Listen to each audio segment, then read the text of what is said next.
The librarian woke up with strange marks on her arm and a hunger she had never felt before. When the man with golden eyes appeared whispering about the true lunar and ancient lineages, she realized that her quiet life among books had come to an end. But what no one expected was that she would not just be another Luna, she would be the one capable of uniting enemy packs. Evelyn woke to the taste of copper and earth flooding her mouth, her sheets soaked in sweat that reeked of something wild and untamed. The strange marks along her forearm pulsed with a heat that made her stomach clench with hunger she'd never felt before. Raw, violent, consuming. She stumbled to the bathroom mirror, her reflection a stranger's face with pupils dilated wide enough to swallow the morning light streaming through her small apartment windows. The marks weren't cuts or bruises, but something deeper, etched into her skin like ancient symbols she couldn't read but somehow understood. They whispered of forests and moonlight, of running until her lungs burned and her feet bled, of teeth sinking into warm flesh that tasted like... Evelyn doubled over the sink, retching nothing but bile. What was happening to her? 24 years of perfectly ordinary life, and now this. She'd built her world around predictability, around the safety of routine that kept the nightmares at bay. Every morning at 7, she'd walk the same path through the mountain town to the library where ancient books held their secrets close. Every evening, she'd return to her small apartment above the bakery, where the scent of bread masked whatever darkness lived inside her dreams. But the dreams were getting stronger. Wolves with eyes like molten gold, forests that called her name in voices she almost recognized, and always that presence watching from the shadows. Last night had been the worst yet. She'd dreamed of running through moonlit woods, her body changing, stretching, becoming something magnificent and terrifying. She'd woken with dirt under her fingernails and leaves in her hair, though her windows had remained locked all night. The walk to work felt different now. Every scent hit her like a physical blow. The baker's yeast and flour, yes, but also the metallic tang of the butcher's shop 3 blocks away, the fierce sweat of a child who'd scraped his knee, the musk of the stray cat that lived behind the post office. Her head pounded with the assault of sensation, and she pressed her palms against her temples, willing it to stop. "You look terrible, sweetheart." Mrs. Patterson, the library's head librarian for the past 30 years, peered at Evelyn over wire-rimmed glasses that had seen better decades. Her grey hair was pulled back in its usual tight bun, but there was something different in her expression, something that looked almost like recognition. "I didn't sleep well." Evelyn's voice came out rougher than usual, like she'd been screaming. Maybe she had been. The night was a blur of sensation and terror she couldn't quite grasp. "Nightmares again." Mrs. Patterson's tone was carefully neutral, but her fingers drummed against the circulation desk in a pattern that seemed familiar. "About the wolves." Evelyn froze. She'd never told anyone about the wolves. Not in all the years she'd worked here, sorting through dusty manuscripts and helping tourists research local folklore. The dreams were her private torment, the price she paid for a life that was otherwise blessedly ordinary. "How did you—" "The Henderson collection came in yesterday." Mrs. Patterson gestured toward a box of books near the rare manuscript section. "Local family, very old roots in these mountains. Thought you might be interested in cataloging them, given your particular interests." The hunger that had been gnawing at Evelyn's stomach suddenly sharpened into something that felt dangerously close to need. She could smell something from those books, something that made her mouth water and her hands shake. Old leather and parchment, yes, but underneath that, blood. Ancient blood, and secrets that sang to whatever was waking up inside her. She approached the box like it might explode. The first book her fingers touched sent electricity racing up her arms, and for a moment, the world tilted sideways. Images flashed behind her eyes. A woman with her exact face, standing in a moonlit clearing, surrounded by creatures that were neither fully human nor completely wolf. The woman was screaming, but not in fear, in rage, in power. Interesting, isn't it? Mrs. Patterson had moved silently beside her, and her voice held a weight that made Evelyn's newly sensitive ears ring. The Hendersons always claimed their great-great-grandmother could speak to wolves. Local legend says she could become one when the moon was right. Evelyn's hands trembled as she opened the book. The pages were yellowed with age, filled with cramped handwriting in a language that seemed to shift between English and something older. But it was the photographs tucked between the pages that made her breath catch in her throat. A woman who could have been her twin, dressed in clothes from another century, standing beside a man whose eyes held the same golden intensity she'd been seeing in her dreams. Below the photograph, in careful script, Luna Evelyn Henderson and her Alpha, 1847. "This is impossible." The words came out as barely a whisper. Evelyn sank into the nearest chair, her legs suddenly unable to support her weight. "This woman, she looks exactly like me. Genetics can be funny that way." Mrs. Patterson's tone was maddeningly calm, especially in old families with deep roots. "You know, your grandmother Rose used to come in here all the time when you were little, always researching the same things: wolves, local legends, bloodlines.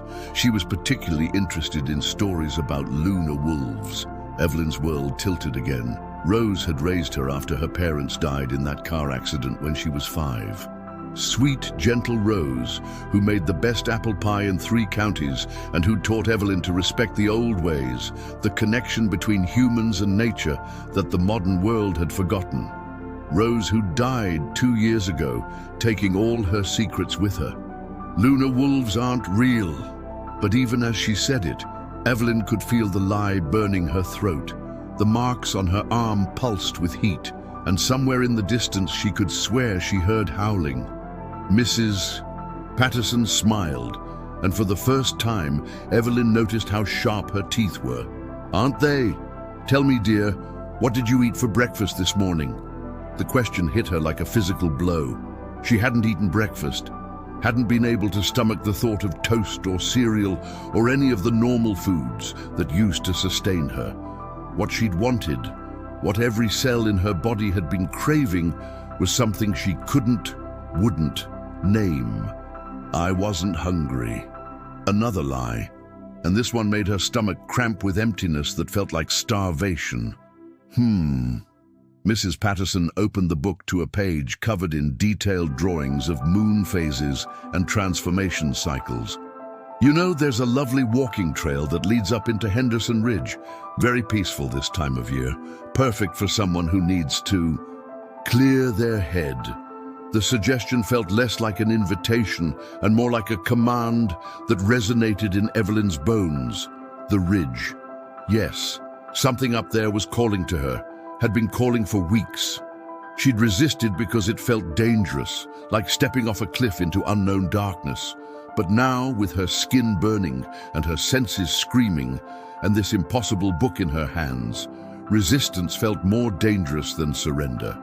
"I think I'll take an early lunch." Evelyn stood on unsteady legs, tucking the photograph into her jacket pocket. The image seemed to burn against her ribs, a talisman of impossible heritage. "Excellent idea." Mrs. Patterson's smile was all teeth. "Take all the time you need, sweetheart. I have a feeling you're going to learn quite a lot about yourself today." The mountain trail was steeper than Evelyn remembered, but her body moved with a grace and strength that felt both foreign and absolutely natural. Her breathing stayed steady even as she climbed higher, and her feet found purchase on rocks and roots, as if she'd walked this path 1,000 times before. Maybe she had, in dreams that felt more real than waking. The hunger was getting worse. Every step up the mountain seemed to awaken something deeper in her chest, something that paced and prowled behind her ribs like a caged predator. She could smell things now that should have been impossible. The fear scent of a rabbit in the underbrush 50 yards away, the territorial markings of some large predator that had passed this way recently, the mineral tang of water over stone from a stream she couldn't yet see, and underneath it all, something else. something that made every nerve ending in her body come alive with anticipation and terror. The scent of another predator, bigger than the first, injured, close. Evelyn found him in a clearing where the afternoon sun slanted through pine branches like cathedral light. He was crouched beside a fallen log, one hand pressed against his shoulder where blood seeped through torn fabric. Even wounded, even partially hidden by shadow, he was the most beautiful man she'd ever seen. Tall and lean, with dark hair that caught the light and skin that seemed to glow with barely contained energy. But it was his eyes that stopped her heart. Golden, exactly the color of molten metal, exactly like the eyes that had been haunting her dreams for months. He looked up at her approach, and his nostrils flared. For a moment his face went perfectly still, as if he was scenting something impossible on the mountain wind. "You!" His voice was rough, strained with pain, but it rolled through her like thunder. "You're her!" Evelyn took a step back, every instinct screaming at her to run. But something stronger than instinct, something that felt like destiny, kept her feet planted in the soft earth. "I don't know what you mean." But she did know. Somehow, in the part of her that was waking up with every breath, she knew exactly what he meant. He struggled to his feet, moving with fluid grace despite the obvious pain. "You're a Henderson. I can smell it on you. The bloodline, the power." His golden eyes searched her face with an intensity that made her feel naked. "But you don't know, do you? They never told you what you are." The photograph in her pocket seemed to burn hotter. "What I am." He took a step toward her, and she caught his scent fully for the first time. Wild, masculine, dangerous in a way that should have terrified her, but instead made her mouth water with want she didn't understand. "You're Luna," he said simply, as if that explained everything, as if that changed everything. And maybe it did, because the moment he said it, the moment the word settled into her consciousness like a key finding its lock, something inside Evelyn broke open. The hunger, the dreams, the marks on her skin, the impossible strength that had carried her up this mountain, all of it suddenly made terrible, perfect sense. She was Luna. Whatever that meant, whatever price it carried, she was Luna. The man, because somehow she knew he wasn't entirely human either, reached into his jacket and pulled out something that made her breath catch. A medallion on a heavy silver chain, covered in symbols that matched the ones burned into her forearm. "This belonged to your great-great-grandmother." He held it out to her, his golden eyes never leaving her face. "It's been waiting for you to come home." Evelyn stared at the medallion, at the intricate symbols that seemed to pulse with their own inner light. Every instinct told her not to touch it, that accepting it would change her life in ways she couldn't imagine. But the hunger, the dreams, the terrible loneliness that had plagued her for 24 years, all of it pointed toward this moment, this choice. She reached out and took the medallion from his hands. The moment her fingers touched the silver, the world exploded into sensation. She could smell every living thing for miles, deer and rabbits and smaller creatures, but also others like him, others like her, a pack, a family, a home she'd never known she'd been searching for. The man smiled, and she saw the sharp canines that marked him as something more than human. "Welcome home, Luna. My name is Darius, and I've been waiting a very long time to find you." But even as relief and recognition flooded through her, even as something deep in her soul recognized him as safety and belonging, Evelyn felt the first chill of true fear. Because if this was her destiny, if this was what she'd been running toward in her dreams, what had she been running from? And somewhere in the distance, echoing off the mountain peaks like a promise or a threat, came the sound of howling. Multiple voices calling her name in a language older than words. Darius's expression shifted, his golden eyes hardening with something that looked like fear. "We need to go. Now. They've found you." But before Evelyn could ask who they were, before she could demand answers to the 1,000 questions burning in her throat, the howling grew closer.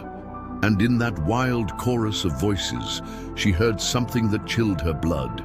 They weren't just calling her name, they were claiming her. Darius moved faster than should have been humanly possible, his injured shoulder seemingly forgotten as he grabbed Evelyn's hand and pulled her deeper into the forest.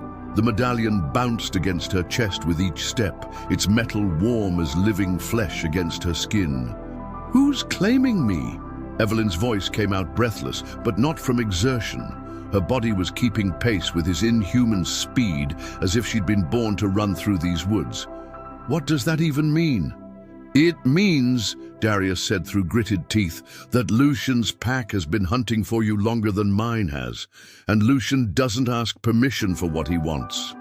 The howling grew closer, and Evelyn could distinguish individual voices now. Deep, resonant calls that spoke of pack bonds and territorial claims, but underneath the harmony was something that made her skin crawl with instinctive fear. Ownership, dominance, the kind of claiming that left no room for choice. They burst through a stand of aspens into another clearing, this one larger and clearly used for gatherings. Fire rings made of smooth river stones formed a circle around a central area where the earth was packed hard from countless feet or paws.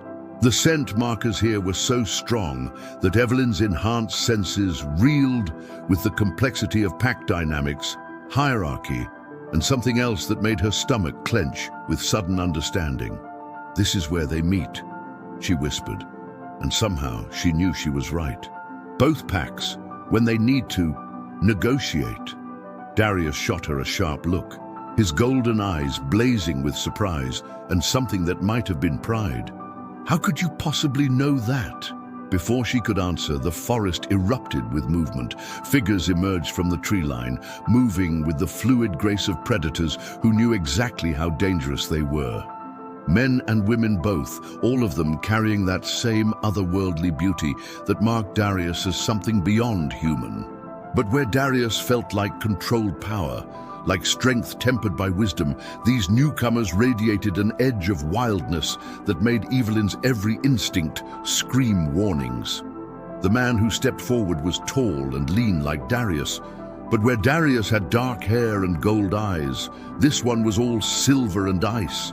Platinum hair caught the filtered sunlight, and his eyes were the pale blue of winter storms. When he smiled, showing those same predatory canines, it was all sharp edges and dangerous promises. "Lucian." Darius's voice carried a warning that vibrated through Evelyn's bones. "Darius." Lucian's answering tone was silk over steel. "Still playing protector, I see, though I have to wonder what exactly you think you're protecting her from." His gaze shifted to Evelyn, and she felt the weight of his attention like a physical thing pressing against her skin. Those ice-blue eyes traveled over her face with an intensity that made her feel exposed, catalogued, evaluated. When his nostrils flared slightly, she realized he was scenting her the same way Darius had, reading her heritage in ways she didn't understand. "Lunar blood," Lucian murmured, and his voice held a reverence that was somehow more frightening than aggression would have been. "True lunar blood, undiluted by generations of hiding among humans. Do you know how rare you are, beautiful?" "Don't." Darius moved slightly, placing himself between Evelyn and Lucian. "She's under my protection." Lucian's laugh was like breaking glass. "Your protection? Tell me, brother, did you ask her what she wanted? Or did you simply assume that your claim was the only one that mattered?" The word, brother, hit Evelyn like a physical blow. She looked between the two men, the dark intensity of Darius, the cold beauty of Lucian, and saw the similarities she'd missed before. The same bone structure, the same predatory grace, the same otherworldly magnetism that marked them as alpha wolves. "Your brothers." It wasn't a question. The knowledge settled into her bones with the weight of destiny and the bitter taste of inevitable conflict. "Half-brothers," Lucian corrected, his smile sharp enough to cut. "Same father, different mothers, different philosophies about how pack law should work." His ice-blue gaze found hers again. "Darius believes in the old ways, tradition, hierarchy, bloodlines determining destiny. I believe in choice." Darius snarled, the sound inhuman enough to raise the hair on Evelyn's arms. "You believe in taking whatever you want, regardless of consequences. And you believe in caging magnificent creatures because some dusty book says that's how things have always been done." Lucian took a step closer, and Evelyn caught his scent fully for the first time. Where Darius smelled like pine forests and controlled strength, Lucian carried the scent of winter winds and dangerous freedom. "Tell me, Luna, which sounds more appealing to you?" The question hung in the air between them, heavy with implications Evelyn was only beginning to understand. She looked at Darius, seeing the tension in every line of his body, the way his golden eyes had gone molten with barely contained rage. Then she looked at Lucian, noting the way his pack arranged themselves behind him, not in the rigid hierarchy she sensed from Darius's people, but with a fluid equality that spoke of chosen bonds rather than inherited ones. "I don't understand what you're asking me to choose." Her voice came out steadier than she felt. "I don't even understand what I am, what any of this means.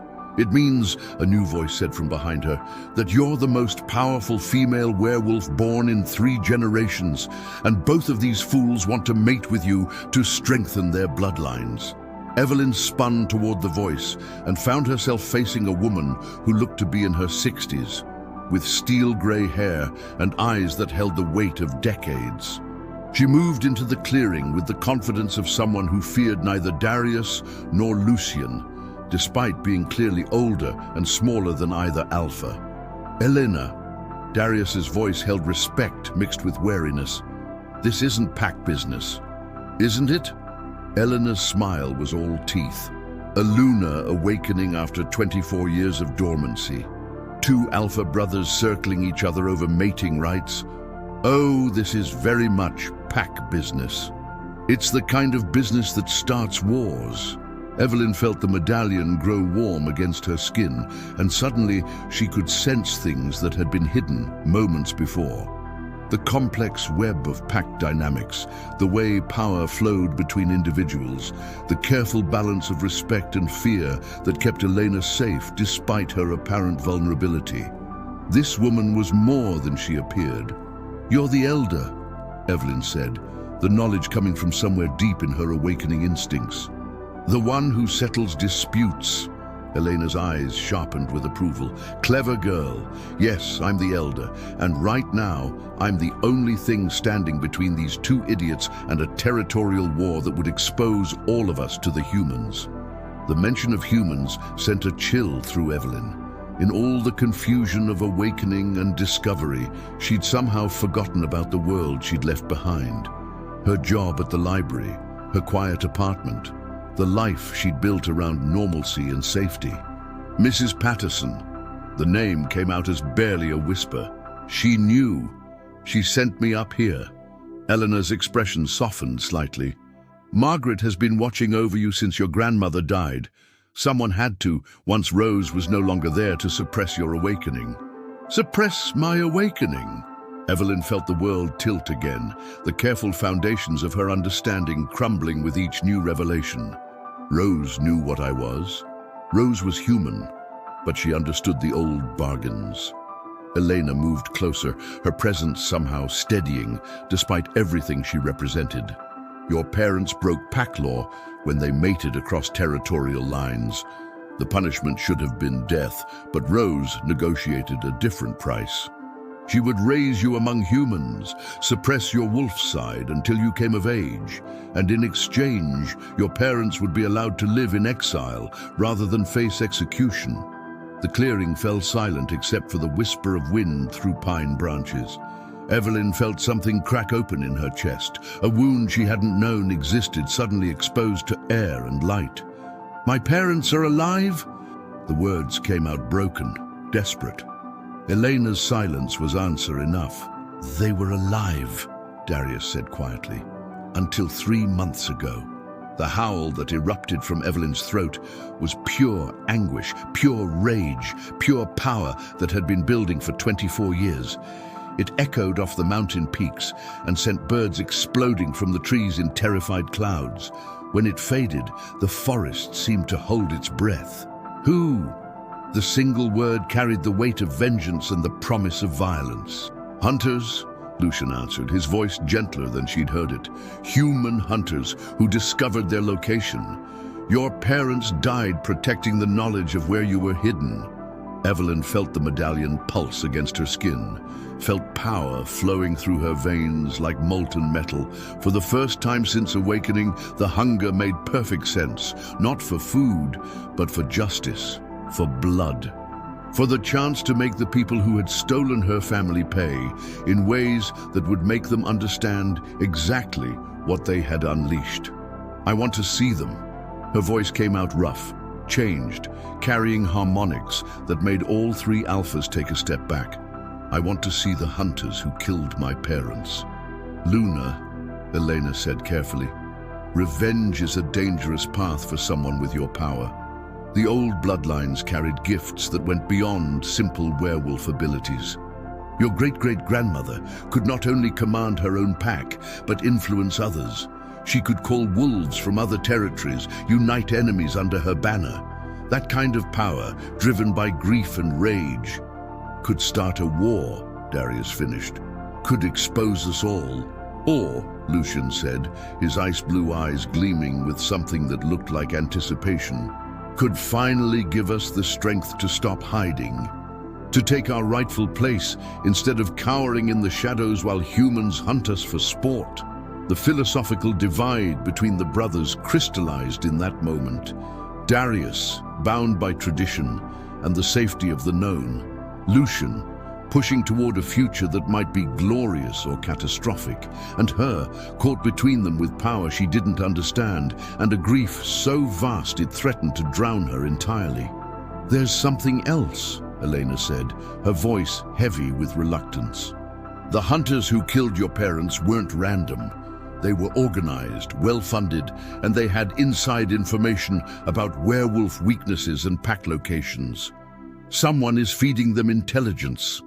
Someone from the packs? Evelyn's enhanced senses caught the spike of fear and anger from both Darius and Lucian. We don't know. But 3 other families have been found and killed in the past 6 months. All of them were in hiding. All of them had been safe for years, until suddenly they weren't. Elena's gaze moved between the 2 alphas, and all of them had lunar bloodlines. The implication hit Evelyn like a physical blow. The hunters weren't just random killers. They were specifically targeting her genetic line, systematically eliminating the possibility of a true lunar awakening. Which meant, they know about me. Ice flowed through her veins, despite the mountain sun warming her skin. They know I'm here. Not yet, Darius said, but his voice carried uncertainty. The awakening only happened this morning. It takes time for the scent markers to spread, for the power signature to become detectable. Unless, Lucian said quietly, someone tells them. The accusation hung in the air like poison. Evelyn looked between the 2 brothers, seeing the decades of mistrust and rivalry that had led to this moment. Each suspected the other of being willing to sacrifice her to gain advantage. And the terrible thing was, she wasn't sure they were wrong. I need to think. Evelyn stepped back from all of them, her hand instinctively going to the medallion at her throat. This is too much, too fast. My entire life just changed in the span of a few hours, and now you're telling me I'm some kind of supernatural weapon that people want to kill or claim. Luna, Darius started. No. The power in her voice surprised everyone, including herself. I said, I need to think, alone. Elena nodded approvingly. Wisdom. The cabin at Ridge Point is still safe if you know where to find it. Evelyn did know, though she couldn't say how. The knowledge was there in her awakening instincts, as clear as if she'd visited it 100 times. A place of safety, neutral ground where neither pack could follow without invitation. She turned to go, then stopped. The question burning in her throat had to be asked, even if she feared the answer. When you say mate, she couldn't quite finish the sentence, but the implications hung heavy between them. Darius's golden eyes softened with something that might have been regret. In the old ways, a Luna chooses her alpha. The choice binds not just two individuals, but their entire packs. It's a political alliance as much as a personal one. And if I don't choose, then both packs remain vulnerable, Lucian said bluntly. Lunar power stabilizes pack bonds, enhances protective abilities, allows for better communication and coordination. Without a Luna, we're just collections of individuals trying to survive. With one, we become something that could actually fight back against the hunters, Darius finished. Something that could protect our people instead of just hiding them. Evelyn nodded slowly, the weight of expectation and responsibility settling onto her shoulders like a lead cloak. Not only was she being asked to choose between two brothers, two philosophies, two ways of life, she was being asked to choose the future of every werewolf in the region. As she walked away from the clearing, heading toward a cabin she somehow knew how to find, Evelyn could feel their eyes on her back. Darius with his golden intensity and old-world honor, Lucian with his ice-blue rebellion and dangerous promises of freedom, Elena with her ancient wisdom and warning of wars to come. But it was the memory of her parents that drove her forward, the knowledge that they had died to keep her safe, to give her the chance to make this choice freely. Whatever she decided, whatever path she chose, it would be for them as much as for herself. The medallion pulsed warm against her skin, and somewhere in the distance, she heard the sound of engines. Vehicles moving up mountain roads that should have been impassable. Too many engines, moving too fast, carrying people who had no business in these ancient forests. The hunters had found her after all. And as the first rifle shot echoed off the mountain peaks, Evelyn realized that choice might have just been taken away from her entirely. The first bullet shattered bark inches from Evelyn's head, and instinct older than thought took over. She dove behind a massive pine, her body moving with impossible grace as more shots echoed through the forest. But even as she pressed herself against the rough bark, heart hammering against her ribs, she could hear something that chilled her blood. The hunters weren't just shooting randomly. They were coordinating, communicating through earpieces, moving with military precision through terrain they shouldn't have known. And their voices, when they called out tactical positions, carried accents she recognized from her years working with tourists at the library. These weren't local hunters stumbling onto supernatural secrets. These were professionals, and they'd been planning this for a long time. "Target acquired, northwest quadrant," a voice called out, clear enough for her enhanced hearing to catch every word. Luna female, approximately 24 years old, matches the Henderson bloodline photos. Requesting permission to engage. "Permission granted," came the radio response. "Remember, we need her alive if possible. The research team wants to study the awakening process." Evelyn's blood turned to ice. They didn't just want to kill her. They wanted to experiment on her, to dissect whatever made her different, the same fate that had probably awaited her parents before they'd chosen death over capture. A howl erupted from the direction of the clearing, filled with such rage and protective fury that it seemed to shake the very foundations of the mountain. Darius. She could distinguish his voice from the chorus that followed, dozens of pack members responding to the threat against their Luna. But that wasn't the sound that made her breath catch. Rising above the familiar voices was something new, a harmony of howls that spoke of different pack bonds, different loyalties. Lucian's people joining the defense despite the rivalry between the alphas. They were working together for her. The realization sent power surging through her veins like electricity. And suddenly she could sense every living thing within miles. Not just the werewolves racing toward the hunters, but the hunters themselves, 12 humans with military training and weapons designed specifically for supernatural threats. Silver bullets, she realized with growing horror, UV lights, tranquilizer darts loaded with something that smelled like concentrated wolfsbane. These people had done this before, many times.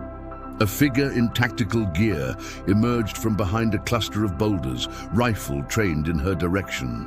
For a moment, Evelyn saw his face clearly, mid-40s, scarred, with the cold eyes of someone who'd learned to see werewolves as monsters rather than people.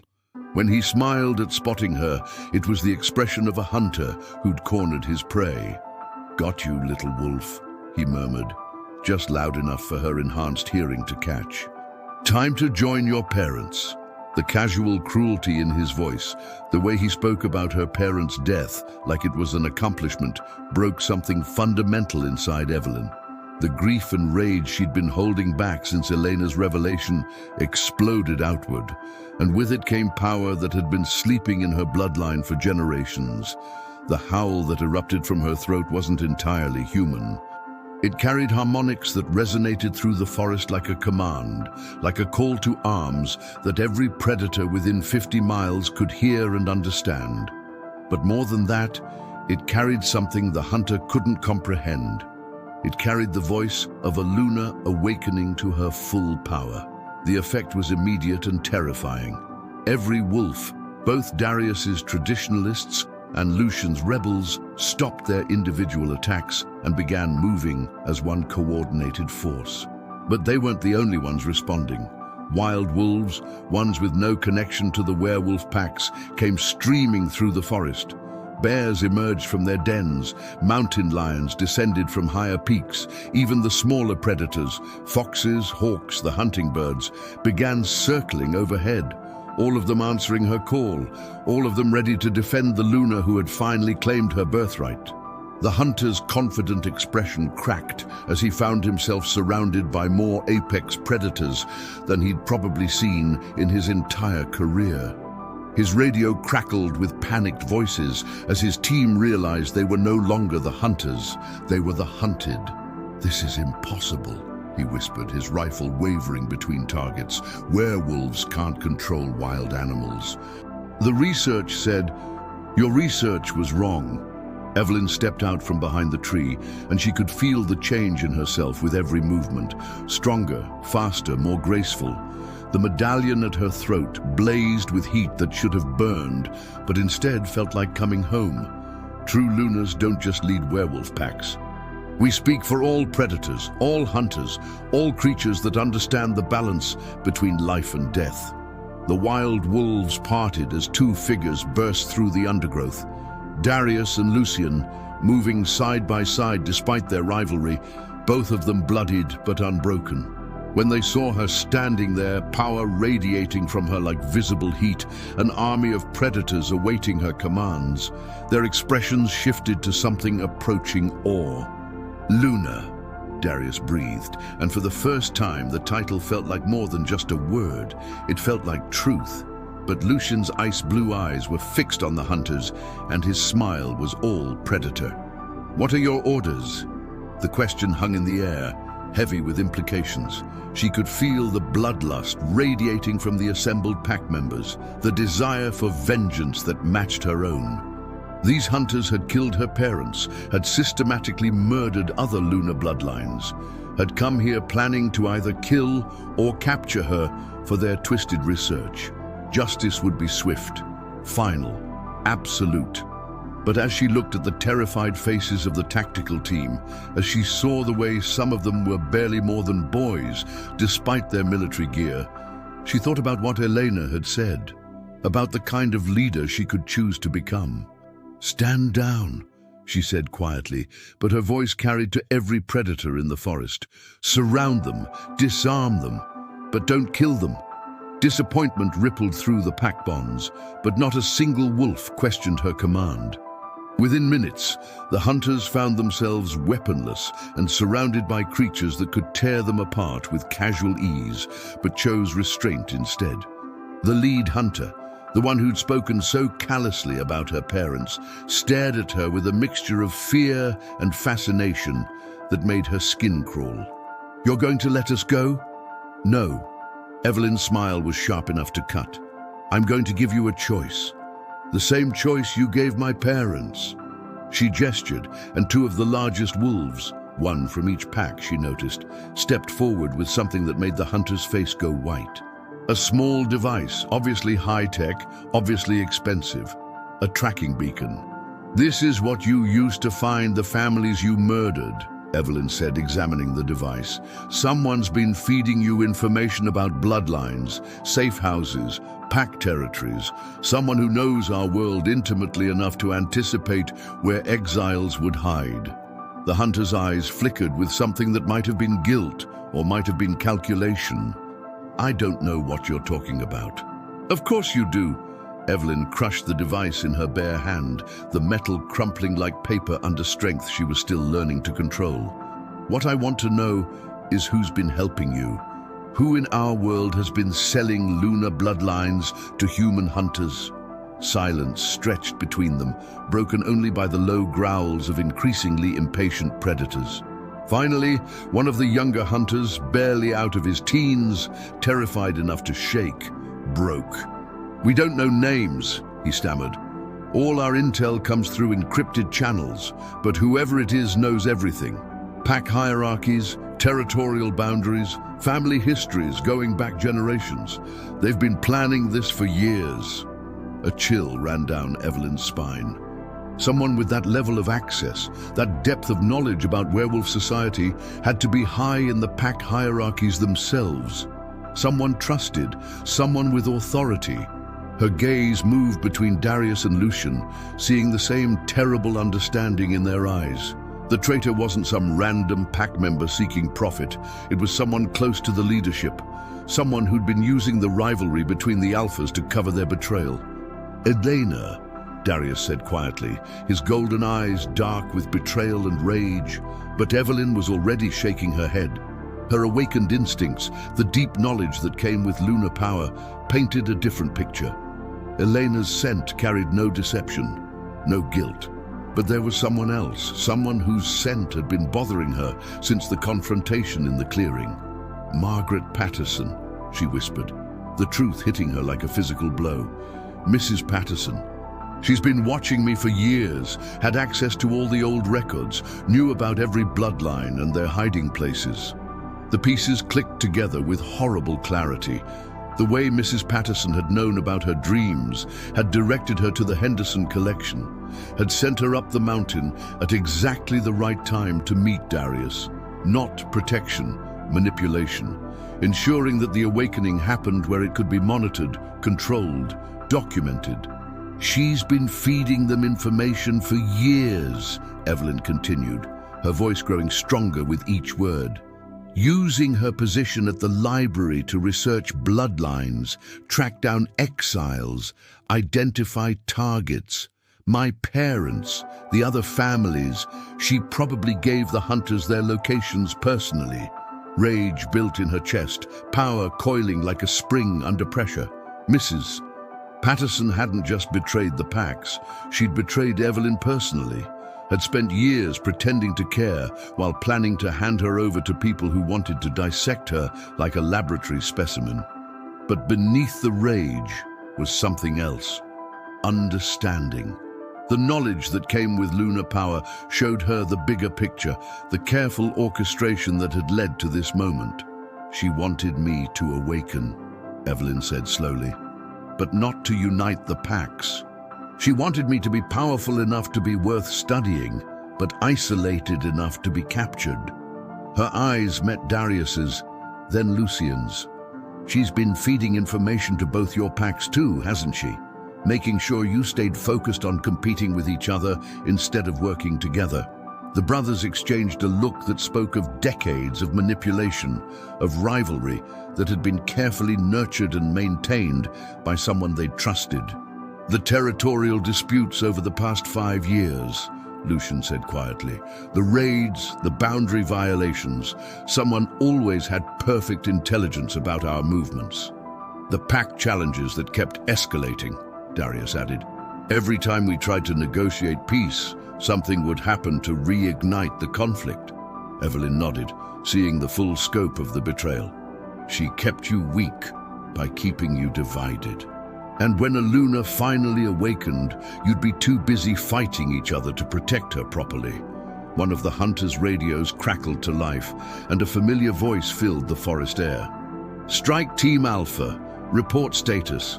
Have you secured the target?"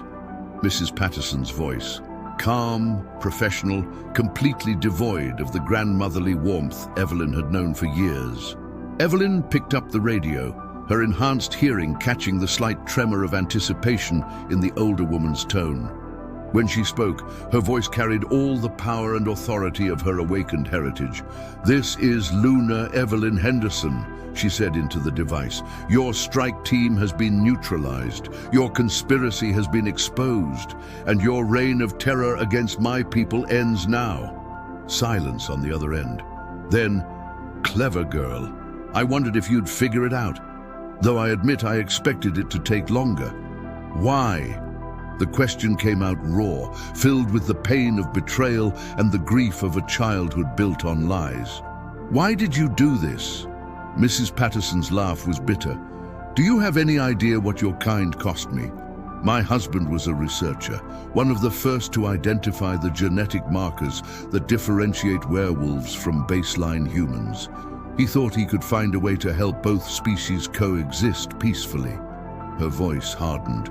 "Your great-great-grandmother killed him for that dream, tore him apart because he dared to study werewolf biology without permission. The pieces of an old tragedy fell into place. Revenge, spanning generations, carefully planned and methodically executed. Mrs. Patterson had spent decades infiltrating werewolf society, gaining trust, gathering information, all to systematically destroy the bloodlines she held responsible for her loss. "So you decided to commit genocide," Evelyn said flatly. "Murder families, destroy communities, all because of something that happened before I was born." "I decided to level the playing field," Mrs. Patterson corrected. "Your people have had advantages for too long. Superior strength, enhanced senses, accelerated healing. It's made you careless, arrogant. You think you're apex predators, but you've forgotten that humans are the most dangerous predators of all." Around the clearing, Evelyn could feel the rage building in both packs, the desire for immediate, violent justice. But Luna power came with responsibility, and she was beginning to understand what that meant. "You're right about one thing," she said into the radio. "We have been careless. We've let ourselves be divided when we should have been united. We've hidden when we should have been building bridges. We've let fear and tradition keep us from becoming what we could be." She looked around the clearing, seeing Darius's traditionalists and Lucian's rebels standing side by side, united in purpose for the first time in decades. Seeing the wild predators that had answered her call, proving that Luna power extended far beyond werewolf politics. Seeing the defeated hunters who represented human fear and hatred, but also human curiosity and the potential for understanding. "But that changes now," Evelyn continued. "We're going to do something neither your hatred nor our isolation could accomplish. We're going to build a world where both species can exist without fear." She gestured to the pack members surrounding the hunters. "Take them to the old ranger station, secure them, but treat them well. They're going to be our guests while we figure out how to fix the damage that's been done." "And Patterson?" Darius asked, his voice still rough with barely controlled rage. Evelyn smiled, and for the first time since her awakening, it felt completely natural. "Mrs. Patterson is going to learn exactly what happens when you threaten a Luna's family, but she's going to learn it through justice, not revenge. There's a difference. As the defeated hunters were led away, as the wild predators melted back into the forest, as both packs began the careful work of true cooperation, Evelyn felt the medallion pulse warm against her skin. The power flowing through her veins was no longer foreign and frightening. It was part of her, as natural as breathing. But more important than the power was the understanding that came with it. She wasn't just meant to choose between Darius and Lucian, between tradition and rebellion. She was meant to forge a third path, one that honored the best of both philosophies while creating something entirely new. "So," Lucian said, his ice blue eyes gleaming with something that looked like approval. "What now, Luna?" Evelyn looked between the two brothers, seeing past the rivalry to the strengths each brought. Darius's wisdom and respect for tradition, Lucian's innovation and willingness to challenge the status quo, both necessary, both valuable, both part of the future she was beginning to envision. "Now we do something that's never been done before," she said. "We unite the packs not through conquest or submission, but through choice. We create a new kind of leadership structure, one that honors both tradition and progress." She reached out, taking each brother's hand in hers. The moment their skin touched, power flowed between them, not the claiming bond of traditional mating, but something deeper, a bond of purpose, of shared vision, of leadership that transcended the old hierarchies. "We're going to build a sanctuary," Evelyn continued, her voice growing stronger with each word. "A place where werewolves can live openly, where humans can learn the truth without fear, where lunar bloodlines can awaken safely instead of hiding in terror." Darius's golden eyes blazed with understanding. "A new kind of pack, one that includes both supernatural and human communities." "A new kind of world," Lucian added, his smile sharp with anticipation. "One where we don't have to choose between hiding and fighting." Evelyn nodded, feeling the rightness of it settle into her bones. This was what her parents had died for. This was what her awakening had been building toward. Not just personal power, but the power to transform everything. The medallion at her throat pulsed one final time, and she knew with absolute certainty that her great-great-grandmother would have approved. After all, the strongest leaders weren't the ones who conquered. They were the ones who united. As the mountain sun set behind them, painting the forest in shades of gold and crimson, Luna Evelyn Henderson began the work of building a future worthy of the sacrifices that had brought her here. And for the first time in generations, the howls that echoed off the peaks spoke not of territory or dominance, but of hope.